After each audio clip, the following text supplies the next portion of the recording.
Republicans just passed their healthcare bill, H.R. 1628.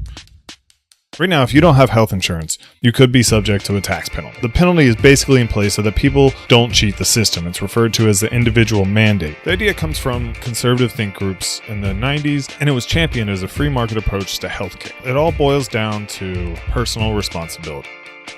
If you wreck a car and don't have insurance, nobody has to pay for it. If you have a heart attack and don't have health insurance, society pays for it, because we don't refuse emergency treatment for people who need healthcare. The other thing it does is it stops people from gaming the system. The way health insurance works, healthy people pay for sick people. If healthy people don't get insurance until they get sick and then they jump on the insurances, it screws the whole system. Before the Affordable Care Act, companies handled this by telling people that if you had problems before you got insurance, they weren't going to cover it. And this led to a huge problem, a very big, very real problem. People with chronic illness didn't have any real means of getting healthcare. Diabetes, pre-existing condition. Cancer, pre-existing condition. High blood pressure, hey, guess what? Pre-existing condition.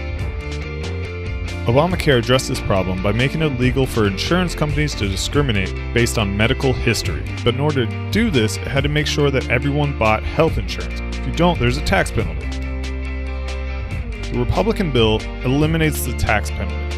Sorta. Okay, so here's the thing. It gets rid of the mandate, but not the penalty. It really just shifts it from the government to the health insurance company. It allows them to charge you 30% monthly penalty for a year when you finally do sign up. It also allows states to apply for waivers to let insurance companies sidestep the pre-existing condition clause. Now, in order to do this, they're making the states that get waivers set up high-risk pools for people with pre-existing conditions. The idea is that insurance companies will be able to charge people with pre-existing conditions whatever they want, and government money will go into a pool and be funneled to people with chronic illnesses to help subsidize the cost of their insurance. High-risk pools are not new. They've been around since the 70s. There's plenty of research on this. High-risk pools are a mess. They are a lot of work. They're usually underfunded. Premiums are higher, and basically they just do a bad job of getting people healthcare.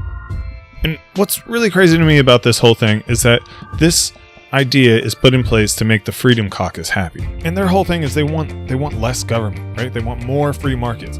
But what this plan does is it takes a problem, right? A very serious problem. People with chronic illness couldn't get coverage. And right now, in place, we have a very elegant solution that limits government involvement. It's just a simple law on a piece of paper. It's illegal for insurance companies to discriminate based on medical history. That's it.